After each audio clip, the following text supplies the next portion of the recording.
Good morning, ladies and gentlemen, and welcome to the show on the 20th, Monday, the 20th of September, 2021.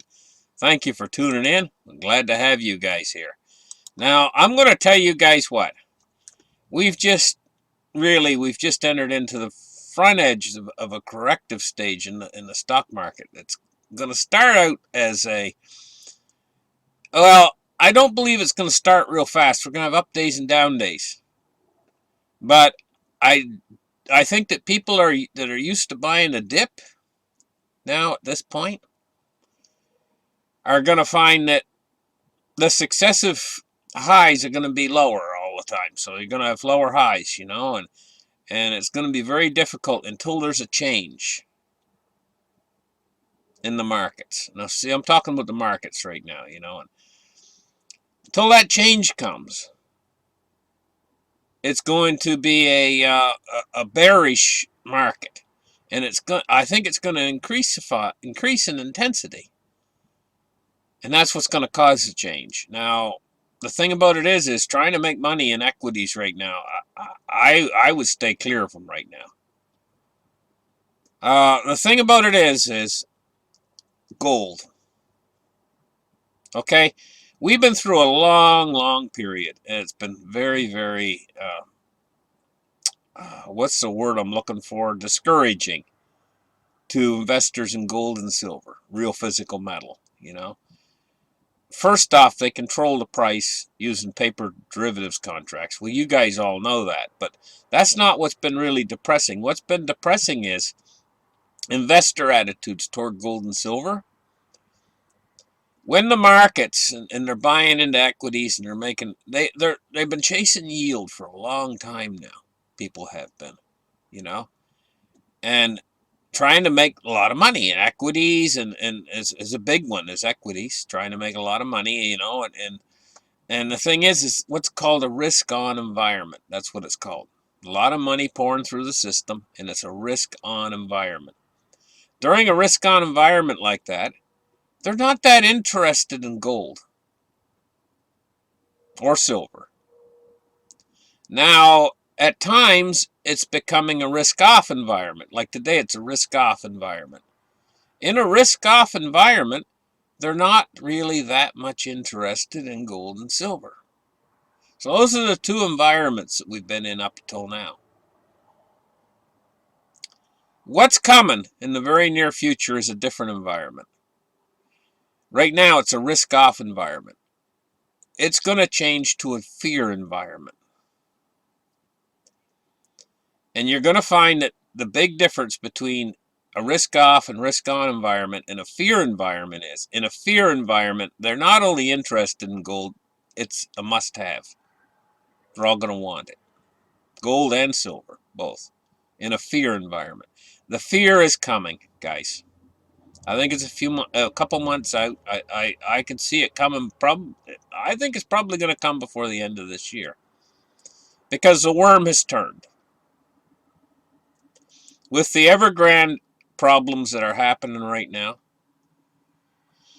and also the fact that the system has been propped up and over-leveraged, and with tremendous amounts of liquidity that was created through the COVID crisis, and all that's being drained out right now at 90 miles an hour. We're going to enter into a phase now where things are going to be bearish. And the first initial stages of this, the fear's not here yet. So selling off in gold and silver, selling off in cryptos, selling off equities, sell, trying to move into the dollar is the kind of environment we're right at now. But that's going to keep increasing until it finally yields fear. Fear's not here yet. Fear's coming. And when the fear comes, that's when the trade's going to go back into gold and silver. So let's open up the charts right here, and let's take a look at what's going on. Silver price is at $22.35. It's down a penny today, Like I say, the fear trade's not here yet. It's coming, guys. And the fear trade's going to hit, when the markets start to get down more than 10%, and they're falling quicker, and This might take a little while. It might take a little while because I think the market's going to bounce and then it's going to fall and then it's going to bounce and it's going to fall. But I think it's crested and it's on its way on it more down than up, and eventually it's going to start to fall big. And then that's when the fear is going to start to come in. What we got is we got a Fed that doesn't want to take action. They want to tighten right now. They want to not loosen monetary policy. They want to tighten. They want to dry up liquidity. They want to try to escape from the excess money creation that they went through. They want to try to balance up things again. But that ain't gonna work. That's just gonna make the whole system start to roll over. And then we got the real estate market starting in China. The world real estate market.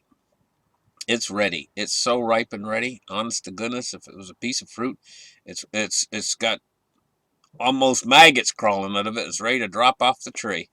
It's so ripe and ready. The whole real estate market worldwide, and that's a big one. We got all these asset bubbles. They're ready to pop right now. And it's beginning. It's beginning, guys, but let's not get too excited because, like I say, for the first little while of this, you're going to see bounces.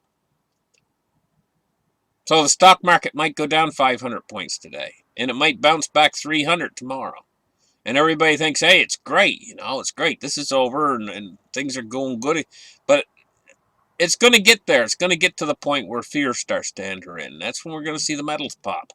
So let's take a look at gold now today.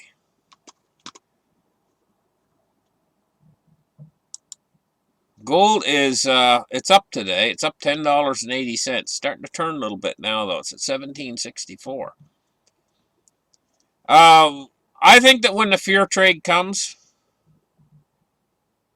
when this starts to create a tremendous amount of fear and they start to turn back to gold and silver for safety, it's going to be not long after that the Fed is going to react to this whole thing. And they're going to change their policy stance from hawkish to uber dovish. So what you're going to have is a fear trade moving into gold and silver going up because they're frightened and they're trying to move into the real physical metals. And at the same time, then, the Fed's going to switch and they're going to change policy and they're going to become dovish again. And they're probably going to start to do things to straighten this all out. At that point in time. In fact, the system actually could undergo a meltdown. The odds and probability of a meltdown is there. It could happen. And, well, like the 2008 event. Except right now we're 4 times more leveraged than in 2008. So the magnitude of something like that could be tremendous, But the thing about it is that if we don't have a meltdown, we are going to have the fear trade come in. And at that particular time is the most likely time that the Fed is going to actually change their stance. They're going to do a 180-degree turn. Then you're going to have an opposite fear trade that wants to buy gold and silver because you're going to see the inflation monster come back. Okay, so here we go. We're up $10.80 on gold. Let's take a look at cryptos today. Cryptos are really suffering. And even when the fear trade comes in, cryptos could actually suffer worse. Where, in other words, what I'm saying, when the fear trade comes and gold and silver goes up, cryptos could go down like a rock. Because for the people out there who think that Bitcoin has become the new gold, Bitcoin has not made that full transition yet over into being the new gold. And there's still a lot of speculative. And when people really get frightened, we'll see what the real gold is, really, quite seriously. Like I say, it would be a limited thing for crypto. Because what would happen is once the fear trade's over and once the Fed changes direction into a loose monetary policy, MMT actually, that's where they're going to go, then we could see crypto start to go up big time, really big time, you know, and after that fear trade's over. But gold and silver are going to benefit from the fear trade. That's what I'm trying to say. Where I think cryptos won't benefit from the fear trade, that particular fear trade. But on the other side of that, we're going to have the Fed yield. At what point is the Fed going to yield? How far down is these markets going to have to go? How far is the system going to have to break down before the Fed yields? Well, that's a game we're playing right now. The Fed's playing this game. They don't want to yield. They want to tighten right now. They want to keep up this this pretense, you know. This is a game of chicken, like on the highway when two cars are coming together, you know. And they used to play that game back in the 1950s and stuff, you know. Two cars would be hurtling at each other at high speed, and whoever hit the ditch first loses. And that guy would have to give his car to the other guy. That was called a game of chicken with cars. It was a very dangerous game they used to play. I don't know if they still play that game or not. But that's what the Fed's doing right now. They're playing a game of chicken with the markets. And the Fed's not gonna yield until they feel like they have to. Because once they yield, it means it's game over for the Fed. I mean, it means that they have absolutely no way to slow down inflation anymore. It means that these, what they call tools, are gone. And, you know, when Fed chairman got up there, you know, and he said, we have tools to fight inflation, it means they've lost the battle, lost the war at that point. So they don't want to give up real easy, you know. But what's coming is deflation. The system is right now, it's losing liquidity. Like the liquidity is pouring. Remember all that liquidity they poured into the system? It's draining out faster than you can imagine right now. And there's a big liquidity crunch on right, and especially in China right now. Something like 8 of these big offerings for junk bonds in China right now have withdrawn their offerings. And the contagion's actually starting to spread to another property developer in I guess it's in Shanghai. Smaller than Evergrande, but still, you know. Okay, so let's move on. The Dow Jones Industrial Average today is down 523 points on the day so far. Now, you got a lot of these guys out there still who are thinking about buying a bounce. And this looks like a really good place to buy in and buy the dip. You know, and Dow's down right now, you know. Oh, what a great opportunity. So, I get a whole bunch of them buy in. And it might go up a couple 100 points tomorrow, you know. And they think, oh, didn't we do good, you know, because this is what's worked for them. This has worked for them for the last years now, and they've made all kinds of money doing it. And so, this is why we're going to get choppy. It's going to be choppy, but I don't think what's going to happen now is I don't think they're going to make money anymore. I think that's over. Until the Fed changes their stance, I don't think they're going to make money from buying a dip anymore. There's a place to buy the dip, and there's a place not to buy the dip. When the Fed changes their stance, that's the point to buy the dip. Until further notice, I mean, it's going to be pretty obvious, and I'll tell you guys on here when the Feds change their stance. And when the Feds change their stance, then the market is going to really go up. It's going to tear up. But look out, because then comes the hyperinflation after the Fed changes their stance. But right now, it's not the place. I don't, myself, this is just my personal opinion, not financial advice or anything, but right now I don't think this is the place to buy the dip. Okay, let's move on. We're going to take a look at crude oil. $70.95 is down $1.02. You can see the effect. It's in front of your eyes of the loss of liquidity. Everything's going down right now, including commodities. I'm going to tell you guys, Commodities is the place to be over the next 2 years. Commodities is where you want to be. And I don't care what commodity it is, corn, wheat, rice, soybean, sugar, but the commodities, gold and silver are commodities. And cryptocurrencies are commodities. They're the cryptocurrencies right now, they're not used as money. I know they have that aspect to them, and gold and silver have that aspect too of being money. In fact, they're the only real money. I consider gold, silver, and cryptos as the only real money, but it's not considered money, it's considered commodities. This world's upside down, but there we go. Crude oil right now is $70.95, and it's a commodity, and the price is being knocked down. Let's take a look now at the MOVE index. 5606. It is rising a little bit. It should be shooting up. The reason why is because I can see instability entering in very, very soon. But this is the kind of index that could shoot up overnight.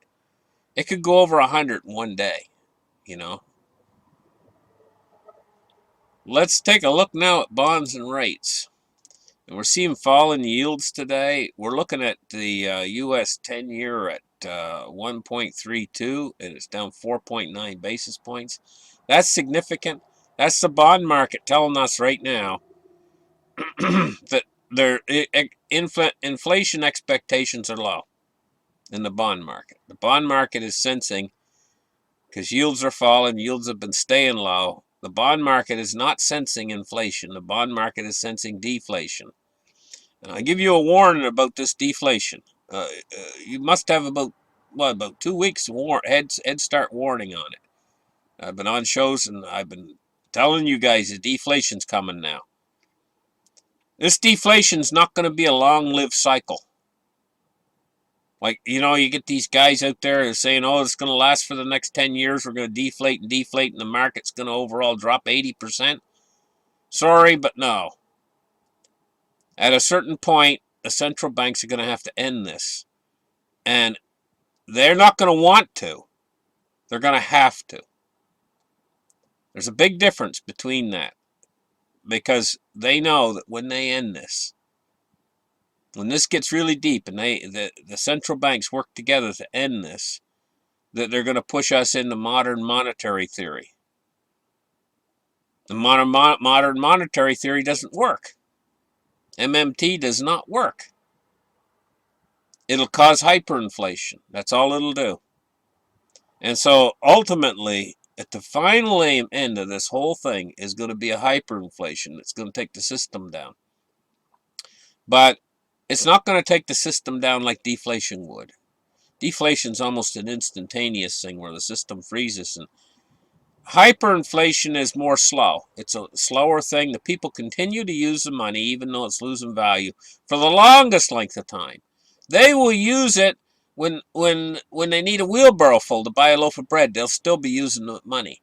It finally gets to the end where they have to do a reset, but it's a slow process. And because it's a slow process, the system is able to escape to a certain degree the catastrophic failure. You don't get the catastrophic failure. You get a slow weakening of the system where the system is not supporting the people the way it should. It can cause revolution because of that slow, monotonous drain of people's wealth.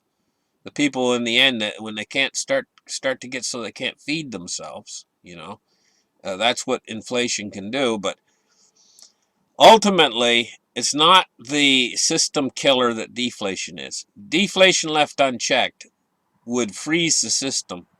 And if they can't get it running again, deflation can destroy the system to where we'd be in a Mad Max world.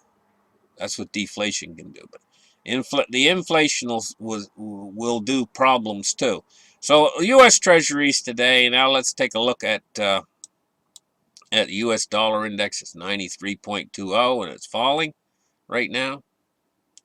It's not really falling, but it's if you look at the start of the day and the finish of where we are right now, it's not really falling or falling much, just slightly. But it's at 93.2 today.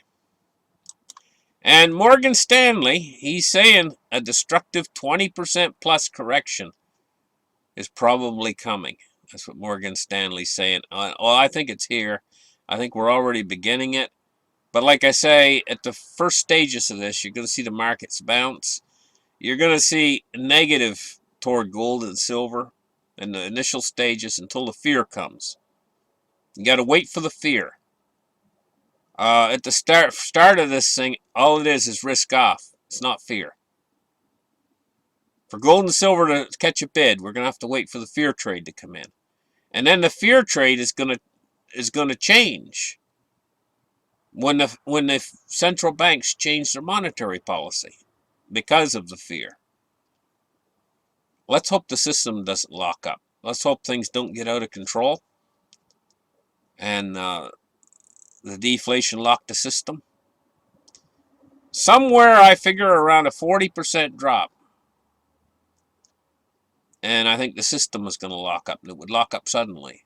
It's basically, it's like margin calls go out. And the liquidity's not there in these big companies and stuff because it's just been drained out too much. And they all start to do an Evergrande. An Evergrande times 100. Not just in the East, but in the West too. And then the system locks up. Everything falls too fast, the system locks up. Then they've got a limited period of time to unlock it. Because credit would stop flowing. I mean all credit. The system runs on credit. Your credit card is not called a credit card for nothing. Your debit card. Debt. You know, I mean, it's debit. It's all tied into the same credit system. Everything would lock up. And they got a limited period of time, like I say, to fix it. And while it's frozen, they would fix it. And that would be a panic situation for the central banks and stuff. And they would fix it. They would have to because it'd be such a big thing. But, you know, I mean, I can just sit here and think about it. See them having these meetings and stuff and trying to find an idea that's going to work for the whole world. It's not going to be easy to find an idea that would actually work. So, and they might do some very radical things if they get a system freeze. Things that might absolutely shock you. Ideas they might have, and they might implement them that are absolutely shocking that you would never expect. They might come up with things that I would never expect, I can't possibly think of, to solve this problem. And there could be massive changes made overnight if we get a system freeze. But they will unlock it. I have pretty much confidence in them, and I'll tell you why I have so much confidence in them.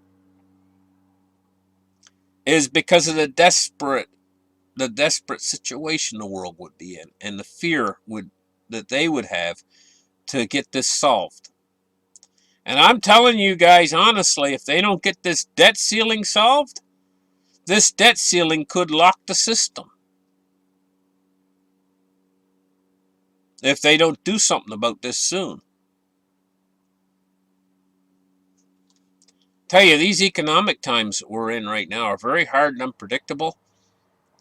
And right now we've got things moving in the wrong direction, you know, and things are going to have to change. Very soon we're going to see massive changes. We're on the cusp. I don't think we're going to make it to the end of this year, and we're going to see things happen. Thank you guys for listening. Like and subscribe, and we'll catch you guys in the very next show. Bye-bye.